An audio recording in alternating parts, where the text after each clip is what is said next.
NIBH बहुत अच्छा संस्थान है, राष्ट्रीय स्तर का संस्थान है, प्रथम लेवल का संस्थान है। इसके बारे में जितनी भी प्रशंसा की जाए वो कम है। NIBH दृष्टिबाधित जो छात्र होते हैं उनकी प्रशिक्षण के लिए डेजी प्लेयर, फ्लैक्स टॉप, अब जब जमाना एडवांस लेवल का हो गया तो फ़ोन तक प्रोवाइड कराता है। दौलत हमार लेला, शोहरत हमार लेला। कि हमारा जो ये चैनल है ये दृष्टि दिव्यांग लोगों के लिए ही बना है और उन्हीं के लिए काम कर रहा है। 91.2 NIBH हेलोदून लेकर आया है अपने आप में एक अनोखी और दिल को छू जाने वाली कार्यक्रमों की सीरीज मेरी बात। उम्मीद है दोस्तों इस कार्यक्रम को आपका ढेर सारा प्यार मिलेगा और कहीं न कहीं हम सभी को जिंदगी को देखने समझने का नया नजरिया सिखला जाएगा ये कार्यक्रम। तो सुनिए प्रोग्राम मेरी बात के नित नए एपिसोड्स हर मंगलवार और शुक्रवार को सुबह 7:30 बजे व पुनः प्रसारण शाम 7 बजे।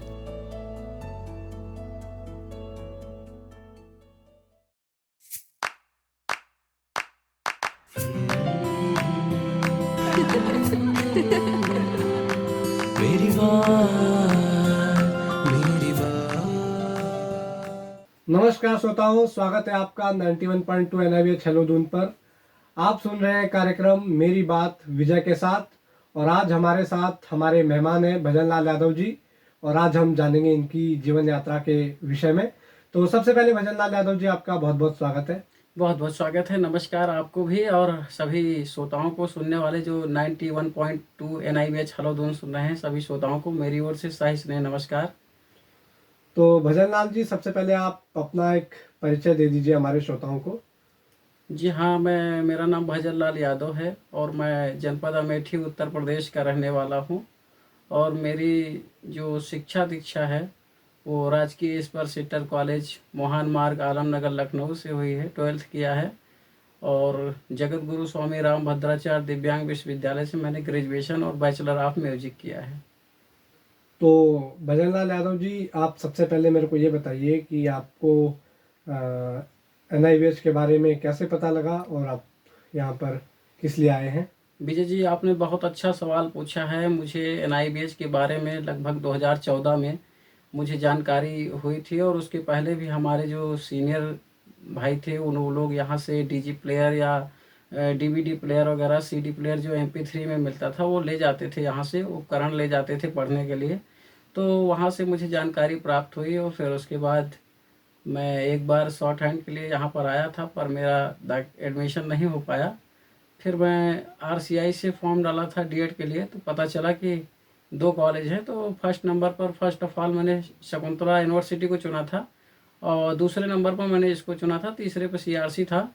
तो सौभाग्य से मेरा NIBH में नाम आ गया और मैंने यहाँ पर दाखिला लिया। रिहेबिलिटेशन जो RSBI का टेस्ट है उसको हमने पास किया था और उसके बाद फिर यहाँ से मुझे फ़ोन गया कि आपका नाम कॉलेज में है। फिर मैंने जो है यहाँ आकर के दाखिला लिया और आज मैं D.Ed कर रहा हूँ यहाँ से। तो भजन लाल यादव जी आपने जैसा कि बताया तो मैं अपने श्रोताओं को बता देना चाहूँगा कि NIBH दृष्टिबाधित जो छात्र होते हैं उनकी प्रशिक्षण के लिए डेजी प्लेयर, फ्लैक्स टॉप, जब ज़माना एडवांस लेवल का हो गया तो फ़ोन तक प्रोवाइड कराता है एडिप स्कीम के थ्रू, जिससे कि जो दृष्टिबाधित विद्यार्थी होते हैं और जो दृष्टिबाधित अभ्यर्थी होते हैं कहीं पे नौकरी वगैरह के लिए, उनकी जो तैयारी है या उनकी जो शिक्षा है वो निर्बाध रूप से जारी रहे। यस। तो भजन लाल यादव जी आप ये बताइए कि आपने NIBH को फर्स्ट प्रेफरेंस पे क्यों नहीं डाला, सेकंड पे क्यों? फर्स्ट प्रेफरेंस पे इसलिए नहीं डाला क्योंकि मुझे लगता था कि मैं वहाँ पर मुझे नज़दीक था, मैदानी इलाका था, यहाँ पे मुझे लगता था कि वहाँ पे नज़दीक मेरे घर से दूर दूर पड़ेगा, ये वो नज़दीक पड़ेगा, इसलिए उसको मैंने चुना था। बट वहाँ की जो मेरिट लिस्ट थी उस रैंक में मेरा नाम नहीं आया और यहाँ पर भी मेरा सेकंड लिस्ट में नाम आया था। तो भजन लाल जी आपके NIBH को लेके क्या क्या ख्यालात थे आपकी क्या क्या मनोभाव थे और आपको यहाँ पर कैसा लग रहा है आने के बाद? विजय जी, बहुत अच्छा सवाल आपने पूछा है। मुझे एनआईवीएच आकर के सचमुच बहुत अच्छा लग रहा है। यहाँ का जो वातावरण है वो काफ़ी दृष्टिबाधितों के लिए उनके अनुकूल है और उनके लिए बहुत सारी सुविधाएं यहाँ पर प्रोवाइड कराई जाती हैं। मैं आपके माध्यम से समस्त श्रोताओं को बताना चाहेंगे कि यहाँ पर स्मार्टफोन और बोलता पुस्तकालय में आपको पठन पाठन के लिए सामग्री उपलब्ध कराई जाती है। एनआईवीएच बहुत अच्छा संस्थान है, राष्ट्रीय स्तर का संस्थान है, प्रथम लेवल का संस्थान है।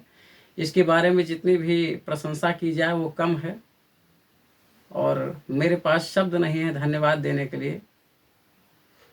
तो भजन लाल यादव जी, आपके परिवार में कितने लोग हैं? विजय जी, मेरे परिवार में मैं 2 भाई हूँ और हमारी 4 सिस्टर हैं, मम्मी पापा हैं। तो आपको पारिवारिक सपोर्ट कैसे मिलता है अपने परिवारजनों से? पारिवारिक सपोर्ट तो शुरुआती दौर में जब मैं दृष्टिबाधित हो गया तो उस टाइम तो थोड़ा सा लोग परेशान हुए मेरे ट्रीटमेंट को लेकर के। हमारे यहाँ पास में हॉस्पिटल था अमेठी में, टीकर माफित में, वहाँ दिखाया गया बचपन में जब मैं लगभग कोई 2-3 साल का रहा हो तो मेरा ट्रीटमेंट कराया गया वहाँ पर। तो डॉक्टर ने बोला कि अब इसके जो नेत्र ज्योति है वो जा चुकी है और अब इसका ये ठीक नहीं हो सकता। तो उसके बाद भी सीतापुर हॉस्पिटल है, रेखा गोयल हॉस्पिटल, वहाँ पे भी दिखाया गया, वहाँ पर भी उन्होंने जवाब दे दिया। तो उसके बाद से काफ़ी घर परिवार के लोग काफ़ी निराश हो गए और उनको मेरे लिए बहुत चिंतित रहते थे। और उसके बाद फिर मैं जो मेरे शिक्षा का करियर शुरुआत हुआ, मैं कुछ ऐसे महान व्यक्तित्व हैं जिनका नाम लेना चाहूँगा। अगर वो इस साक्षात्कार को सुन रहे हों तो मैं उनको बहुत बहुत धन्यवाद देना चाहूँगा, उनको प्रणाम करना चाहूँगा। मेरे यहाँ एक विद्यालय चलता था वो प्राइमरी लेवल का, तो वहाँ पर सर्वे हो रहा था। श्रीमती चेतना सिंह जी थी, वो बच्चों का सर्वे कर रही थी, नॉर्मल बच्चों का। तो मेरे अंदर जिज्ञासा थी पढ़ने की कि मैं भी पढ़ूंगा। मैं कई बार मम्मी पापा से जिद करता था कि मैं भी स्कूल जाऊंगा, मैं भी कॉलेज में जाके पढ़ाई करूंगा। तो वो बताते थे कि तुम्हें दिखता नहीं, कैसे पढ़ोगे। तो वो मैम ने बहुत सपोर्ट किया था, हालांकि अपने स्तर पर उन्होंने प्रयास किया कि आँख भले ही नहीं है लेकिन हम प्रयास करेंगे इसे शिक्षित करने का। और दूसरे हमारे स्तंभ हैं और सफल सर्जन हैं हृदय रोग विशेषज्ञ डॉक्टर ब्रजेश यादव जी। वो जगदीशपुर में कार्यरत थे सरकारी हॉस्पिटल में। वहाँ पर मैं अपना कागज़ बनवाने के लिए, ट्रीटमेंट कराने के लिए गया था तो उन्होंने सलाह दी कि राजकीय स्पर्श इंटर कॉलेज मोहान मार्ग आलमनगर लखनऊ में ये कॉलेज है जहाँ पर स्पेशल बच्चों को पढ़ाया जाता है, इंटर कॉलेज है, वहाँ पर आप इस बच्चे का दाखिला दिला दीजिए। तो पापा लोग पहले तो सोच रहे थे कि ये बच्चा मतलब कैसे हम इन्हें छोड़ेंगे अकेले, कैसे क्या होगा। तो हमारे यहाँ के माननीय ताऊ जी हैं, सूचना विभाग में थे सचिवालय में, माननीय श्री अक्षेप तिवारी जी, मैं उनको भी इस चैनल के माध्यम से प्रणाम करना चाहूँगा कि उन्होंने मेरे शिक्षा के लिए अभूतपूर्व योगदान दिया है जिसको भुलाया नहीं जा सकता। तो श्रोताओं, यहाँ पर मैं एक बात अपनी जोड़ दूं कि मैं हर कार्यक्रम में कहा करता हूँ अपने श्रोताओं से कि अगर आपके परिवार में कोई दृष्टिबाधित बच्चा है तो आप उसे व्यर्थ न समझें, उसे शिक्षा से ज़रूर जोड़िए, क्योंकि शिक्षा दृष्टिबाधित व्यक्ति को दृष्टिकोण देती है। दृष्टिबाधित होना कोई मैं समझता हूँ गलत बात नहीं है, लेकिन अगर किसी के पास दृष्टिकोण नहीं है तो तब समस्या वास्तव में उत्पन्न होती है।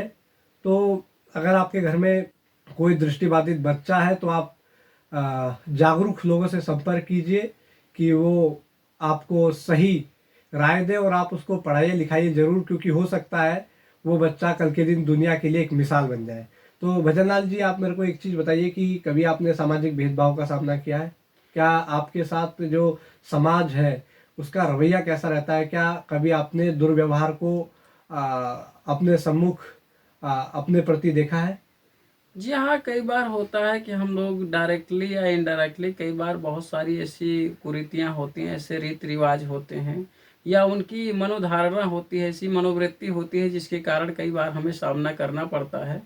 पर परिस्थितियों के हिसाब से हम उनको एडजस्टमेंट करते हैं। जैसे जैसे हम लोग जागरूक होते हैं, शिक्षित होते हैं, तो हम उनको समझाने का प्रयास करते हैं और काफ़ी हद तक अब सुधार हुआ है।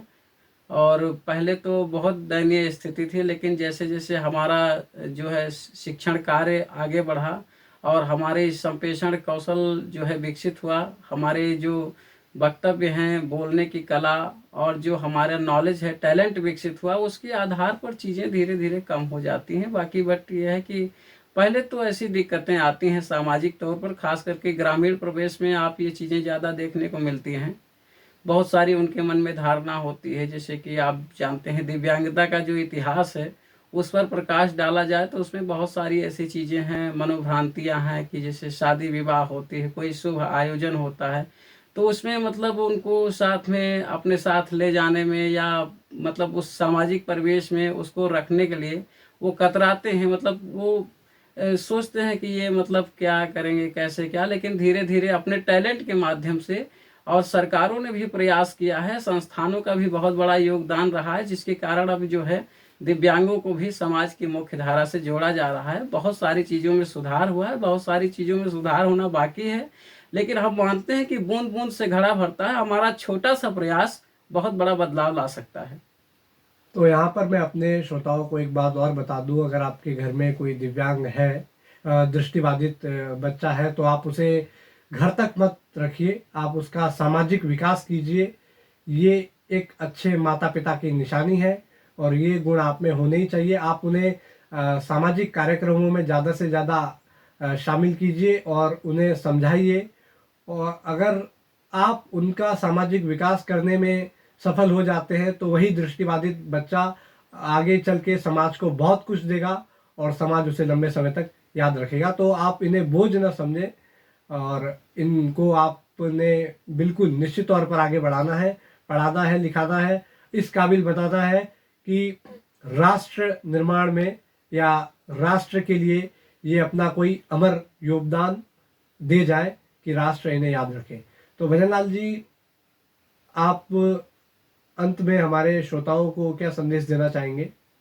हम अपने श्रोताओं को यही संदेश देना चाहेंगे कि उनका जो भी लक्ष्य हो, अपने लक्ष्य को जो है साधते हुए चलें और अपने लक्ष्य को एक तय करें कि हमें इस लक्ष्य को प्राप्त करना है, उसके लिए कड़ी से कड़ी मेहनत करें। और विशेष रूप से मैं जो ये 91.2 NIBH हलोदोन के जो संस्थापक हैं उनसे भी मैं रिक्वेस्ट करना चाहूँगा, निवेदन करना चाहूँगा कि जैसा कि आप जानते हैं कि ये यूट्यूब चैनल भी है, फेसबुक पेज पे भी है, इंस्टाग्राम पर भी उपलब्ध है, लेकिन जो दूर दराज का क्षेत्र है इस चैनल को हम चाहते हैं कि दिव्यांगों के लिए बनाया गया है और दिव्यांगों तक इसकी पहुंच हो। दूर दराज की जहां पर बहुत ही रूरल एरिया है, जहां इंटरनेट की सुविधा या तो अच्छे से काम नहीं करती या फिर बहुत से लोग ऐसे भी हैं कि उनके पास स्मार्टफोन लेने की ताकत नहीं या उनके पास ऐसी सुविधा नहीं है कि जिससे वो उसका उपभोग कर सकें। तो उन माता पिता तक और जो दिव्यांग बच्चा है जिसको की जानकारी नहीं है कि हमारे लिए कौन सी योजनाएं चल रही हैं, क्या हम कर सकते हैं, वहां तक इस चैनल की पहुंच हो। मैं ये निवेदन करना चाहूँगा केंद्र निदेशक जी से और उनसे निवेदन करना चाहूँगा कि निकट भविष्य में हमारा ऐसा प्रयास होना चाहिए कि भारत के कोने कोने तक, दूर दराज के क्षेत्र तक इस चैनल की पहुंच हो और इसलिए हम अधिक से अधिक दिव्यांग साथियों को इस मिशन से हम जोड़ पाएँ, तभी हमारा सपना सच्चे अर्थों में साकार होगा।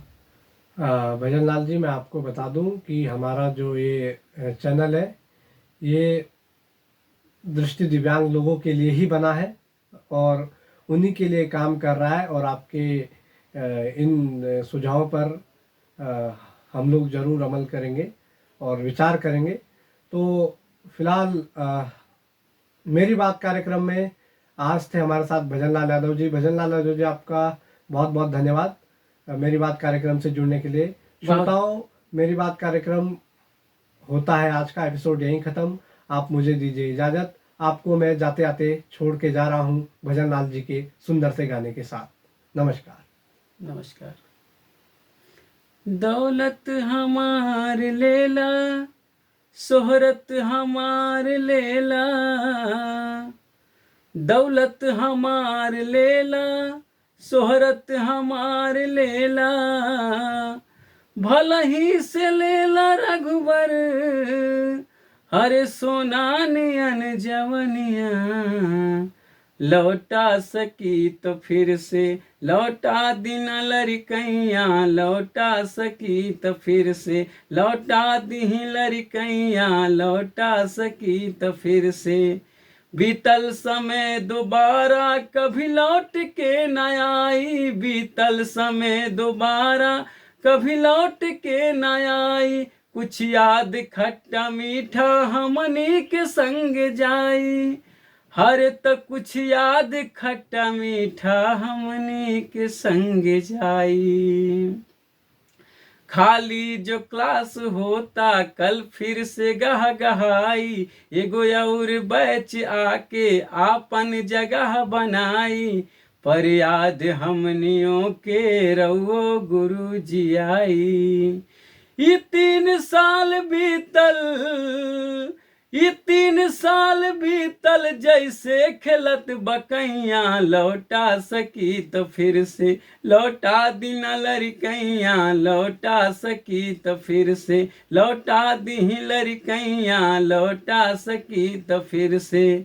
कल से गुरु जी जिंदगी केहू और के सिखाई हैं, कल से गुरु जी जिंदगी केहू और के सिखाई हैं, गुरु द्रोण बन के फिर से अर्जुन नया बनई हैं, गुरु द्रोण बन के फिर से अर्जुन नया बनई हैं, हरे गुरु द्रोण बन के फिर से अर्जुन नया बनई हैं।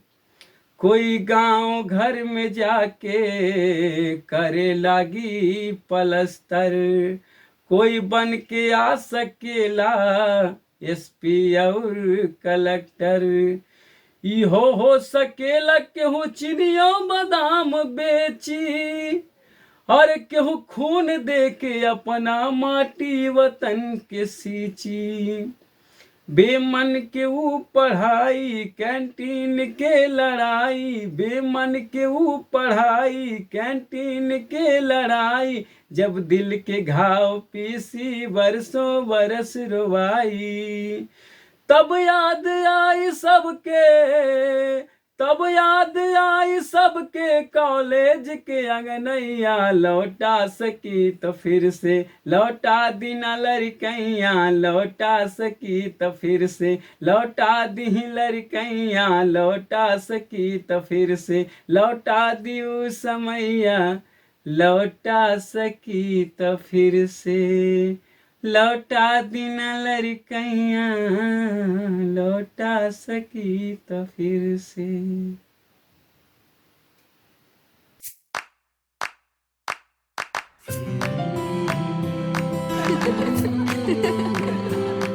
मेरी बात, मेरी बात, आशाओं की दीप जले एक नई राह संग चले, मिल रही है खुशियों के ये खजाने, जीवन में सच्चा साथ मिले आओ हम तुम, परवाज भरे सतरंगी से सपने हुए सुहाने, दिल की बातें दिल से सुनाने, तेरी मेरी कहानी, दिल की बातें दिल से सुनाने, तेरी मेरी कहानी, मेरी बात, मेरी बात, मेरी बात, मेरी बात, मेरी बात, मेरी बात। दोस्तों, हम आ पहुंचे हैं कार्यक्रम मेरी बात के आज के एपिसोड के समापन पर। लेकिन हाँ, जिंदगी की और भी किताबें हैं जिनके पन्ने पलटने अभी बाकी हैं। उसके लिए करना होगा थोड़ा और इंतजार। कार्यक्रम मेरी बात, जिसमें सुनते हैं आप दिव्यांग जनों के जज्बात, हर मंगलवार और शुक्रवार सुबह 9 बजे, पुनः प्रसारण शाम 7 बजे। ऐसे ही बने रहिए 91.2 NIVH हेलो दून के साथ। नमस्कार।